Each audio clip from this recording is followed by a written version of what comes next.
I want you to imagine something for a second. You're a parent, and your child just died. No hospital told you it was coming. No doctor held your hand. You don't have grief counseling or a support group or even the concept of therapy. You're just there with this loss, with nowhere for it to go. Now imagine that's not a rare tragedy. That's just Tuesday. Because 50,000 years ago, roughly 1 in 2 children didn't survive to adulthood. Half. Flip a coin. That's your odds of watching your kid grow up. And yet, archaeologists keep finding something in the ancient record that genuinely stops them in their tracks. Decorated graves, a child buried with tiny hand-carved ivory beads, another surrounded by red powder, ground by hand, dusted carefully over their body, toys placed beside them, tools, objects chosen by someone who clearly, desperately wanted this child to have something for the journey ahead. This isn't people disposing of a body. This is love, documented in the dirt, 50,000 years old, which means these people, these ancient, prehistoric humans who we love to imagine as somehow less than us, were grieving, deeply, the same way you would. So the question I can't stop thinking about is, how? How did you do that? How did you bury a child in a world with nothing to catch you and still wake up the next morning? That's what we're figuring out today. J, Cest, how, bad UAS IT. Okay, let's actually sit with the numbers for a minute, because I don't think we really feel them until we look directly at them. In wealthy countries today, child mortality is about 0.5%, which is already heartbreaking when you think about what that 0.5% represents. But it's also a kind of miracle, the result of vaccines, antibiotics, clean water, emergency medicine. In the Stone Age, we're looking at somewhere between 40 and 60%. An infection we now cure with a 3-day antibiotic would kill your child. A broken bone. A cold winter. Things that left no trace in the fossil record at all. We'll never even know what took them. And this wasn't just some distant prehistoric thing. Ancient Rome. Rome, one of the most advanced civilizations the ancient world ever produced, still buried roughly half its children before age 10. Now, historians used to have a theory about this.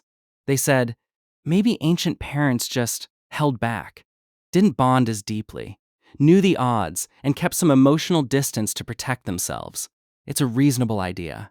But then you look at the graves, and the theory doesn't survive contact. Was et the graves tell us. This part is the part that gets me every time. If ancient parents truly didn't form deep bonds with their children, you'd expect the burials to be simple, functional. Get it done. Move on. That is not what we find. Sungir, Russia, 34,000 years ago. 2 children buried head-to-head in a single grave. And covering them? More than 10,000 tiny ivory beads, fox teeth, mammoth ivory jewelry, elaborately carved objects. Researchers did the math on just the beads alone. Making them, from scratch, by hand, would have taken approximately 10,000 hours of skilled labor. 10,000 hours. That's working full-time for 5 years. For a funeral, a whole community poured an almost incomprehensible amount of themselves into honoring 2 children. And here's the thing. It wasn't just modern humans doing this. At La Pharisee in France, Neanderthal children were buried in carefully dug pits, bodies placed in fetal positions, like they were sleeping, surrounded by tools and bones. Someone made deliberate choices about how this child should be laid to rest. A completely different species, same impulse. And in ancient Egypt, children were buried with toys, real ones, little wooden animals, clay figures, balls, things a parent had to pick up and hold one last time before placing them in the ground. The message written in all of these graves is not subtle. Ancient humans loved their children intensely, and when they lost them, they mourned them in ways that cost enormous time and energy, which, in a survival-based world, is the most precious thing you have. So after all of that, how did they go on? Your brain own grief. Here's something I think is important to understand first. Grief isn't just sadness. It's a full-body, neurological event. And it's ancient, not culturally invented, not modern, baked into us. When you lose someone you're deeply bonded to, your brain goes into a kind of emergency mode. Researchers call it the protest despair cycle. And it doesn't just happen in humans. It happens in dogs, elephants, primates. It's that old. Here's how it works. First comes protest. Your brain simply refuses to accept the loss. You keep looking. You keep expecting them to appear. Your nervous system is doing everything it can to restore the bond it just lost. Then, when it becomes clear that's not possible, comes despair, the crash, the withdrawal, the exhaustion that isn't really tiredness. This is ancient wiring. It was in us long before the Stone Age. And here's the brutal part. The reason grief hurts so much is because attachment was designed to be overwhelming. Babies need caregivers who are almost irrationally devoted. So evolution built in love that hits like a force of nature, which means when a child dies, the loss hits with a force almost nothing else can match. Ancient parents felt that, exactly as intensely as you would. The difference is they had to carry it with none of the support systems we take for granted. No time off, no medication, no language to even process it. What they had instead was actually surprisingly powerful. I want to be clear about something. What I'm about to describe isn't primitive coping. It's sophisticated coping. Some of it, honestly, is things we're only rediscovering now. The first thing was community. In a hunter-gatherer band, you had maybe 20 to 50 people. Everyone knew every child. They'd fed them, played with them, watched them grow. So when a child died, it wasn't a private family tragedy. It belonged to everyone. And that matters more than it sounds. Shared grief is genuinely lighter grief. When the weight is distributed across a whole community, no single person is drowning alone. Modern researchers who study contemporary hunter-gatherer societies have found that collective mourning is one of the most protective factors against complicated grief and depression. Ancient humans didn't learn this from a study. They just lived it, because that's how they were built. The second thing was ritual. Those elaborate burials, the beads, the ochre, the toys. They weren't just for the dead child. They were medicine for the living parents. Here's why ritual matters neurologically. Grief is formless. It has no shape, no edges, no end.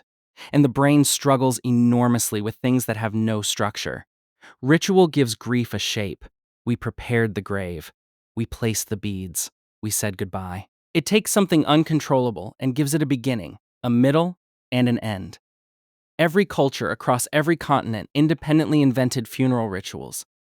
Not because they talk to each other, because ritual works. The human brain figured that out incredibly early. The third thing, honestly, was necessity. Ancient life didn't pause. The hunt didn't wait. The children who were still alive still needed to eat. And as uncomfortable as it is to say, being forced to keep moving is sometimes what keeps you moving.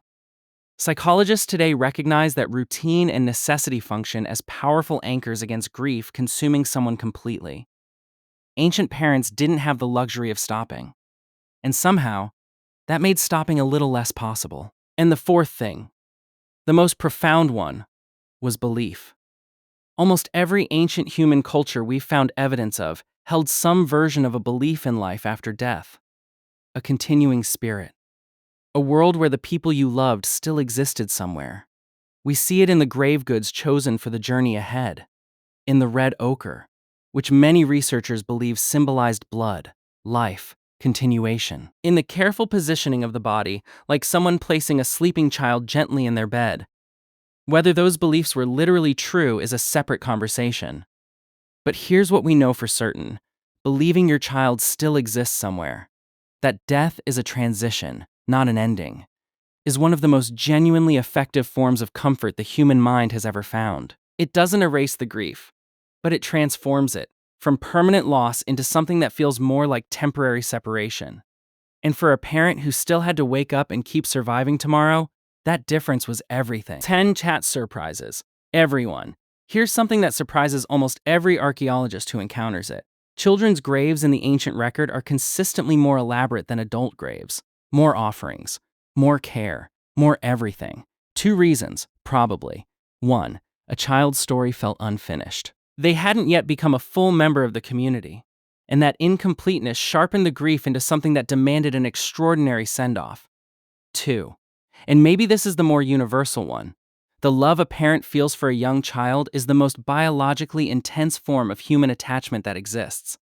Evolution made sure of that, which means when it breaks harder than almost anything else. Ancient parents knew that. They felt it in the same place you would.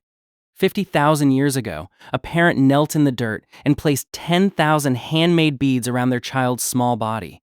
We don't know their name. We don't know if they cried out loud or if they went silent the way grief sometimes does. But we know they felt it. All of it. In the same brain, with the same wiring that you're using right now to watch this video. And we know that the next morning, they got up. Not because the grief was gone, but because somehow, between the community around them and the ritual they'd built and the belief that this wasn't truly an ending, they found a way to carry it. The human capacity for that, for holding unbearable loss and still choosing to go on, is one of the oldest things about us, and one of the most quietly extraordinary. If you want more videos about how ancient people actually lived, not the kings and the battles, but the real human stuff, subscribe. That's exactly what this channel is. I'll see you in the next